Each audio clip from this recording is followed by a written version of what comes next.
बिस्मिल्लाहिर्रहमानिर्रहीम। अस्सलाम वालेकुम नाज़रीन, आप यूट्यूब चैनल देख रहे हैं। मैं इमरान खान हूँ। सबसे पहले तो इमरान खान साहब के बारे में मैं थोड़ी सी बात कर देता हूँ। इंटरनेशनल खबरें बहुत ज़्यादा हैं, लेकिन इमरान खान साहब की एक मरतबा फिर मुलाकात नहीं करवाई गई उनकी फ़ैमिली के साथ। एक बड़ी सख्त ज़्यादती है। ना ईद पे मुलाकात करवाई, ना ईद के बाद मुलाकात करवाई। उनकी बहनें गई थी अपने भाई को मिलने के लिए, लेकिन जैसा कि हमेशा होता है वो हमेशा जाती हैं मिलने के लिए और हमेशा उनकी मुलाकात नहीं करवाई जाती। इमरान खान की बहनों ने कहा कि ये धोखा दे रहे हैं कि इमरान खान के इलाज के बारे में बुशरा बीबी को बताया जा रहा है। बुशरा बीबी तो खुद जेल में है, ना वो किसी डॉक्टर से कंसल्ट कर सकती हैं, ना वो कोई सेकंड ओपिनियन ले सकती हैं। तो ये सिर्फ टेक्निकली ना इमरान खान साहब को नीचा दिखाने के लिए, सिर्फ इमरान खान साहब की सेहत से खेलने के लिए और इमरान खान को तोड़ने के लिए सब कुछ कर रहे हैं। इमरान खान के बेटे भी कह रहे हैं, उनकी बहनें भी कह रही हैं। जो लोग इमरान खान को पुराना जानते हैं ना, मैं उनसे भी मिला हूँ, उनसे बात भी की है। और अब तो लगभग काफ़ी सालों से मैं इमरान खान को जानता हूँ। 15-16 साल हो गए हैं मैं लगातार कवरेज कर रहा हूँ और इमरान खान से कई मुलाकातें भी रही हैं। वो नहीं टूटेगा इनसे। आसिम मुनीर साहब, वो आपसे नहीं टूटेगा। आप जो मर्जी कर लें वो आपसे नहीं टूटेगा। आपने 5 साल की एक्सटेंशन ली, आप 15 साल की और एक्सटेंशन ले लें, अल्लाह रब्बुल इज़्ज़त इमरान खान को ज़िंदगी दे, वो आपसे नहीं टूटेगा। ये हो नहीं सकता ना, आप नहीं तोड़ सकते उसको। और उसको तोड़ने की जिद क्या है? आप अपना काम करें, आइन और कानून की हदूद के अंदर रहते हुए अपनी नौकरी करें और घर जाएं। ये पाकिस्तान के लीडर्स हैं जिनको अवाम मुंतखब करती है, उन्हें पाकिस्तान चलाने दीजिए। ज़बरदस्ती मत कीजिए पाकिस्तान के साथ। पहले भी ऐसी हरकतों की वजह से पाकिस्तान 2 टुकड़े हो गया था। बहरहाल इमरान खान साहब को फिर नहीं मिलवाया गया। और गार्डियन अखबार ने इमरान खान साहब के बारे में एक आर्टिकल लिखा है। काफ़ी चीज़ें उन्होंने लिखी हैं, सीधा चीज़ें मैं आपको बताता हूँ। बड़ा लंबा आर्टिकल है, कई सफ़हात पे मुश्तमिल आर्टिकल है। गार्डियन ने लिखा इमरान खान साहब के बारे में।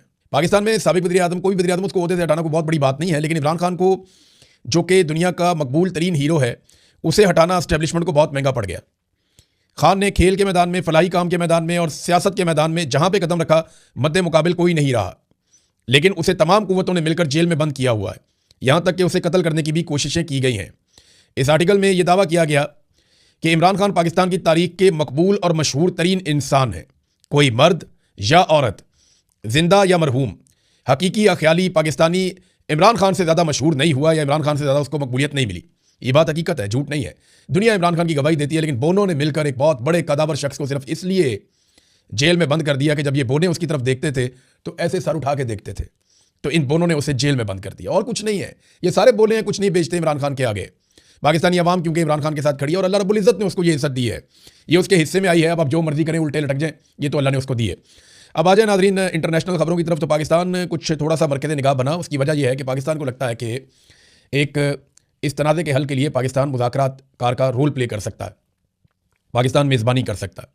यानी शहबाज शरीफ ने इसके ऊपर एक ट्वीट भी किया और कहा कि मशरिक़ वस्ता में जंगबंदी और मुज़ाकरात की कोशिशों की पाकिस्तान हमायत करता है। ईरान अमेरिका जंगबंदी और अमन और इस्तेहकाम की हमायत करते हैं। उन्होंने ऐलान किया कि अमेरिका और ईरान की रजामंदी से पाकिस्तान मुज़ाकरात की मेज़बानी करने के लिए तैयार है। जंग के खात्मे के लिए बामानी और नतीजा खेज़ मुज़ाकरात ज़रूरी हैं और पाकिस्तान जो है मुज़ाकरात में सहूलतकारी को एक एजाज़ समझेगा। ये शहबाज शरीफ ने अपनी जो ट्वीट है उसको अमेरिकी सदर डोनाल्ड ट्रंप, विटकोफ जो पाकिस्तान आया हुआ था, और उसके अलावा ये विटकोफ जो है ना, ये इस रीजन का हेड बनाया हुआ है डोनाल्ड ट्रंप ने, और फिर ईरानी वज़ीर ख़ारजा अब्बास अराक्ची को टैग कर दिया। ये इन 3 बंदों को भी शहबाज शरीफ साहब ने टैग किया है अपने ट्वीट में। अब देखिए, सवाल ये पैदा होता है कि पाकिस्तान इतनी दिलचस्पी क्यों ले रहा है जंगबंदी में। इससे एक तो पाकिस्तान अकेला नहीं है, तुर्की भी कोशिश कर रहा है, मिस्र भी कोशिश कर रहा है, कतर ने तो इनकार कर दिया, हम इसका हिस्सा नहीं है। लेकिन क्या वाकई जंगबंदी हो जाएगी? अमेरिका के जो सहाफ़ी हैं वो भी अब ये मानना शुरू हो गए कि ईरान ने जंगबंदी की दरख्वास्त नहीं की। जंगबंदी की दरख्वास्त जो है वो अमेरिका ने की है और ईरान की जानिब से अभी उसको कबूल नहीं किया गया। उन्होंने शराइत रख दी हैं कि अगर जंगबंदी करनी है तो हमारी चंद शराइत हैं। शराइत मैं आपको बता चुका हूँ। वो कहते हैं जी हमारे हकूक़ हमें दिए जाएँ, हमारे ऊपर पाबंदियाँ ख़त्म की जाएँ। वो ये कहते हैं आइंदा गारंटी दी जाए कि कोई कभी हमारे ऊपर हमला नहीं करेगा। फिर साथ में वो ये भी कहते हैं कि हमारा जो नुकसान किया गया है $100 अरब का कम से कम अभी तखमीना है, वो हमें यकमुश्त अदा किया जाए, वो पैसे हमें मिलने चाहिए। फिर ईरान एक और बात करता है कि फ़लस्तीनियों और लबनानियों के ऊपर जो कत्लेआम हो रहा है, नस्ल कुशी हो रही है, वो भी बंद की जाए। उस पर उन्होंने स्टेटमेंट जारी किया अभी। तो उनके मुतालबात की एक फहरिस्त है। वो ये चाहते हैं कि आबनाए हुर्मुज़ से आइंदा जो भी टैंकर्स गुजरें या वहाँ से तजारती माल गुजरे, वो ईरान को बाकायदा टोल टैक्स देकर गुजरें, जैसे पूरी दुनिया में होता है। वो कहते हैं ये हमारा पानी है तो हम यहाँ से गुजरने के लिए पैसा क्यों ना लें। जब बाकी दुनिया पैसा लेती है तो हम भी पैसा लेंगे। तो ये ईरान की सोच है। इतने सारे मुतालबात ईरान के हैं। अमेरिकन मुतालबा, जी यूरेनियम आप हमारे हवाले कर दें। क्या पाकिस्तान के फील्ड मार्शल आसिम मुनीर साहब ईरान से यूरेनियम लेके अमेरिका के हवाले कर सकते हैं? और क्या ईरान ये करेगा? इसके बगैर तो डोनाल्ड ट्रंप के लिए फेस सेविंग कोई नहीं है। फिर क्या हम गारंटी दे सकते हैं ईरान को कि अब अमेरिका या इसराइल आपके ऊपर दोबारा अटैक नहीं करेंगे? हम तो कश्मीरियों और फ़लस्तीनियों को आज तक गारंटी नहीं दे पाए। पाकिस्तान जो कोशिश कर रहा है वो संजीदा, ऐसा नहीं है कि पाकिस्तान कोशिश नहीं कर रहा, उसकी वजूहात है। देखिए, अगर पाकिस्तान ये कोशिश नहीं करेगा और ये जंग चलती रहेगी तो पाकिस्तान को इस जंग में उतरना पड़ेगा। ये जो विटकोफ पाकिस्तान में आया हुआ, आपको क्या लगता है ये सिर्फ जंगबंदी के लिए आया? ये पाकिस्तान को ज़हनी तौर पे इस लड़ाई के लिए तैयार भी करेगा कि अगर जंगबंदी नहीं होती तो पाकिस्तान भी हमारे साथ खड़ा हो जाए। पाकिस्तान एक बड़ी फौजी कुव्वत है और अमेरिका ये चाहेगा कि पाकिस्तान हमारे साथ और इसराइल के साथ मिलकर ईरान के खिलाफ इस जंग को लड़े। अब पाकिस्तान के लिए मुश्किलात बढ़ती जाएंगी, मुसीबतें बढ़ती जाएंगी अगर पाकिस्तान इस जंग के अंदर उतरता है तो। और अगर जंग बंद हो जाती है, पाकिस्तान बहुत सारे चैलेंजेस से बच जाएगा। पाकिस्तान के अंदर देखिए ना हुक्मरानों ने किया क्या है। एक तो पाकिस्तानी अवाम बिल्कुल ईरान के खिलाफ किसी भी लड़ाई के खिलाफ है। यहां पे अब ये माहौल बना रहे हैं शिया सुन्नी फसाद वाला या शिया सुन्नी तफरीक वाला। मेरी तमाम पाकिस्तानियों से गुजारिश है कि आपस में तफरका ना डालें, आपस में लड़ें मत, शिया सुन्नी की बुनियाद के ऊपर नफरत ना फैलाएं, मोहब्बत और अमन से एक दूसरे के साथ रहें। पाकिस्तान में कोई शिया सुन्नी का मसला नहीं है, ये जानबूझकर पैदा किया जाता है। इसकी डोरियां कहीं और से हिलाई जाती हैं और पाकिस्तानियों का खून बह जाता है, अमन खराब हो जाता है। अभी भी कलदम तंजीमों के बंदों को लाकर बिठा दिया गया प्रेस कॉन्फ्रेंस करने के लिए। मुझे बताएं ना, फौज का क्या इमेज बनेगा जब कलदम तंजीमों के वो लोग जो माजी में कत्लों में मुलविस रहे हैं, जिनके ऊपर दहशतगर्दी के मामलात हैं, वो लोग जब बैठ के पाक फौज के हक में बात करेंगे तो पाक फौज का क्या इमेज बनेगा? अभी कलदम तंजीमों से अगर काम नहीं चलता तो कल को गुड़ तालिबान को भी लाया जा सकता है, तो पाकिस्तान की फौज का क्या इमेज बनेगा? कितनी बुरी बात है।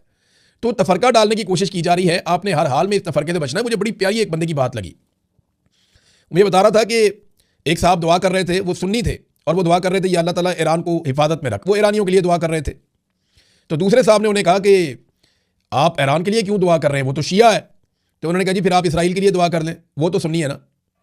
तो मामला बड़ा सादा सादा है कि ये लड़ाई क्योंकि इसराइल और ईरान के बीच में है, तो ऑब्वियसली जो मुसलमान ममालिक हैं उनके सेंटिमेंट्स एक मुसलमान मुल्क के साथ ही होने थे, ईरान के साथ ही होने थे, ये ऑब्वियस है।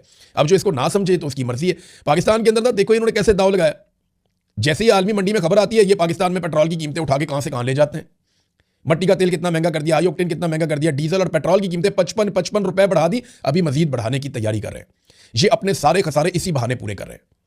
हालांकि मुझे एक शख्स ने ये इतला दी है, इसकी कंफर्मेशन नहीं है, लेकिन उन्होंने दावा किया कि हुकूमत से आप कहें कि वो आपको दिखाए उन अदायगियों की तफसीलात, और ये पब्लिक डॉक्यूमेंट होता है, हुकूमत दिखाए ना कि अगर ये महंगा पेट्रोल या डीजल खरीद रहे हैं तो अदायगियों की तफसीलात कौम को दिखाएं, जनाब ये अदायगियां हमने कर दी हैं।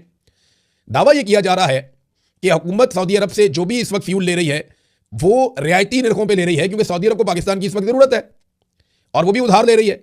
कोई अदायगियां नहीं हुई, अगर कोई अदायगियां हुई हैं तो वो शो कर देना कि हमने महंगा खरीद लिया जनाब, ये हमारे कौमी बैलेंस के अंदर से ये पैसा चला गया, वो ये आपको दिखाएंगे नहीं। तो बाहर से पेट्रोल इनको कैसा भी मिले या पुराना भी मिले या पुरानी कीमत पे मिले, ये पाकिस्तानियों की खाल उतारेंगे, क्योंकि इन्होंने अपने खसारे पूरे करने हैं जो इन्होंने पाकिस्तान में अय्याशी का बाजार गर्म किया हुआ है। वॉल स्ट्रीट जर्नल ने एक दावा किया है। देखिए, ईरान भरोसा करने के लिए तैयार नहीं है अमेरिका पे। ईरान को लगता है कि अमेरिका धोखा देगा और शदीद हमला करेगा और ज्यादा मुल्कों के साथ मिलकर हमला करेगा। और अब वॉल स्ट्रीट जर्नल ने इस बात का दावा किया है कि सऊदी अरब और यूएई ये बहुत जल्द अमेरिका और इसराइल की जंग का हिस्सा बनने वाले हैं और सिर्फ वक्त का तयन होना बाकी है कि किस वक्त ये जंग के अंदर उतरेंगे। ये एक खौफनाक डेवलपमेंट हो सकती है। अगर अरब ममालिक भी इस लड़ाई में उतर गए तो याद रखिएगा कि अरब ममालिक जो है वो लड़ाई के लिए डिजाइंड नहीं है। उनका जो डेवलपमेंट का मॉडल है वो और तरह का है। ईरान का जो डेवलपमेंट का मॉडल है वो किसी और तरह का। मिसाल के तौर पर इन्होंने कहा जी ईरान का सारा एनर्जी का इंफ्रास्ट्रक्चर हम तबाह कर देंगे। मैंने आपसे कहा था कि ईरान का एनर्जी का इंफ्रास्ट्रक्चर इस तरीके से डिजाइन हुआ है कि उसे आसानी से तबाह नहीं किया जा सकता, इसराइल और अमेरिका के पसीने छूट जाएंगे। लेकिन मिडिल ईस्ट का और इसराइल का जो एनर्जी का इंफ्रास्ट्रक्चर है उसका डिजाइन ऐसा है कि वो फौरी तौर पर तबाह हो सकता है। अब ये कितनी खतरनाक बात है। ईरान में लगभग 150 के करीब अलग अलग यूनिट काम करते हैं। उनका बिजली का निजाम जो है वो सेंट्रलाइज्ड नहीं है। आपने पाकिस्तान में कई दफा पूरे पाकिस्तान में ब्लैकआउट हो जाता था तो हमें बाद में पता चलता था जनाब के फलां जगह पे ग्रिड में प्रॉब्लम आया था तो पूरे पाकिस्तान के अंदर अंधेरा हो गया। तो पाकिस्तान में 3-4 ऐसी साइट्स हैं जो इफेक्ट हो तो पूरा पाकिस्तान अंधेरे में चला जाता है। ईरान में ऐसा नहीं होता। ईरान में 150 के करीब उन्होंने अलग अलग सिस्टम बनाए हुए हैं। वो सेंट्रलाइज्ड नहीं है, उसकी एक मरकजियत नहीं है, वो अलग अलग जगह से ऑपरेट होते हैं। तो उनको तबाह करना बहुत मुश्किल है। लेकिन इसके बदले में जब ईरान तबाह करने पे आएगा तो पूरे मिडिल ईस्ट को आधे घंटे के अंदर वो अंधेरा कर देगा। ये एक ऐसी खौफनाक पिक्चर है जिसे कोई भी नहीं देखना चाहेगा, मेरे समेत कोई भी नहीं देखना चाहेगा। तो वॉल स्ट्रीट जर्नल दावा कर रहा है कि जी सऊदी अरब और यूएई जल्द अमेरिका और इसराइल जंग का हिस्सा बनने वाले हैं। तो सादी बात यह है कि फिर पाकिस्तान भी उसका हिस्सा बनेगा और विटकोफ पाकिस्तान में मौजूद है। अब या तो जंगबंदी हो अमेरिका की शराइत के ऊपर, अमेरिका को कोई फेस सेविंग पाकिस्तान लेकर दे दे। अमेरिका को चाहिए क्या? डोनाल्ड ट्रंप को यहां से निकलने के लिए फेस सेविंग चाहिए, वरना डोनाल्ड ट्रंप नहीं बचता। वहां पे नो किंग्स मूवमेंट चल रही है। 28 तारीख को पूरा अमेरिका इकट्ठा होकर निकलने वाला है। उसके बाद मिड टर्म इलेक्शन आ रहे हैं। डोनाल्ड ट्रंप के ऊपर एप्स्टीन फाइल का दबाव लगातार बढ़ता चला जा रहा है। कैसे बचेगा, कहां जाएगा? ये मुश्किलात डोनाल्ड ट्रंप के लिए बढ़ेंगी और इनसे निकलने का रास्ता एक बड़ी फेस सेविंग है जो पाकिस्तान क्या दिलवा सकता है अमेरिका को, तो बहुत मुश्किल लगता है। ईरान ने देखें यहां तक भी वार्निंग दी है कि लबनान और फलस्तीन के अंदर जो मुसलमानों की नस्लकुशी हो रही है उसे फौरी तौर पर बंद किया जाए। इस हवाले से बाकायदा एक तहरीर भी मौजूद है और स्टेटमेंट भी मौजूद है। नाज़रीन, एक और चीज़ मैं आपको बताता हूँ, ये बड़ा इंटरेस्टिंग डाटा।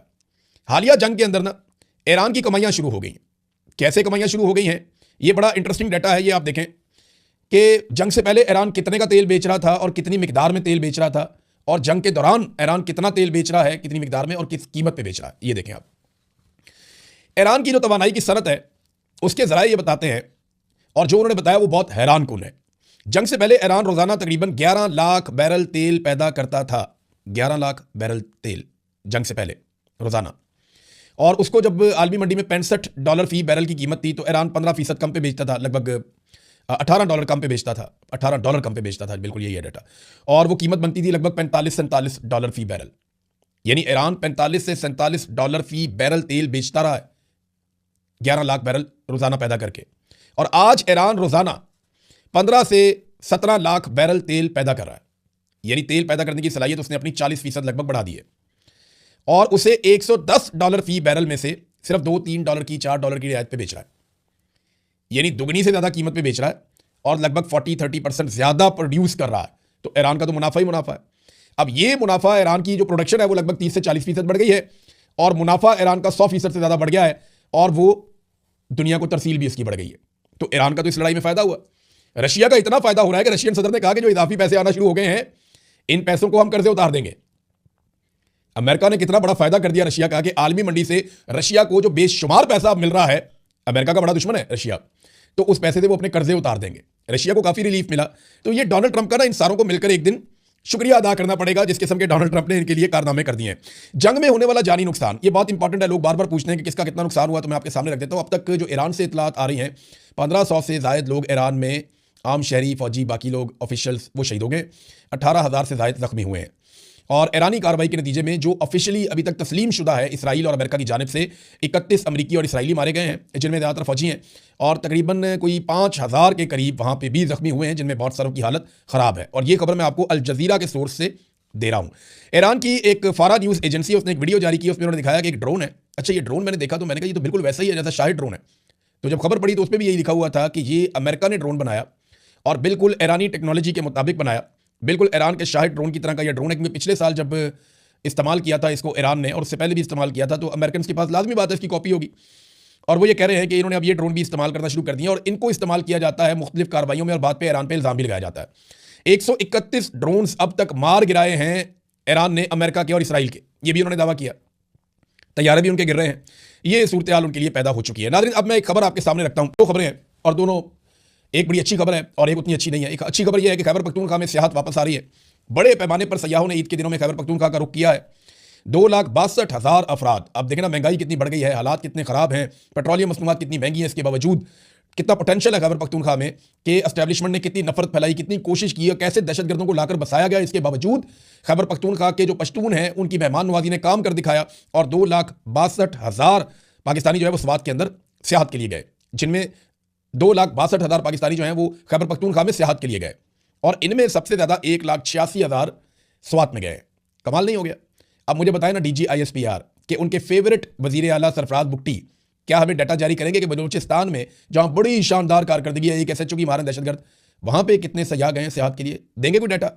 मैंने पहले भी DGISPR को कहा था कि आपकी फैमिली खैबर पख्तूनख्वा में सियाहत के लिए जाना चाहेगी, बलूचिस्तान में सियाहत के लिए नहीं जाना चाहेगी। हालांकि बहुत अच्छी जगह है बलूचिस्तान में भी, नहीं जाना चाहेंगे। कौन अपनी जान देता है? वहाँ सड़क के ऊपर आप ट्रैवल नहीं कर सकते। तो बदतरीन फसाइयत को लाया गया, बदतरीन दहशतगर्दी को इंपोर्ट किया गया। इसके बावजूद आज भी खैबर पख्तूनख्वा में पाकिस्तानियों ने साबित किया कि वो इन साजिशों से उभरना है, और उन्होंने ये साबित किया कि पाकिस्तानी एक बहादुर कौम है और बड़ी तादाद में लोग गए। अच्छा नाज़रीन, अब यहाँ पे एक और चीज़ मैं आपके सामने शेयर करना चाहता हूँ। ये मामला मेरे दिल के हमेशा बड़ा करीब रहता है और बड़ी तकलीफ होती है इन खबरों से।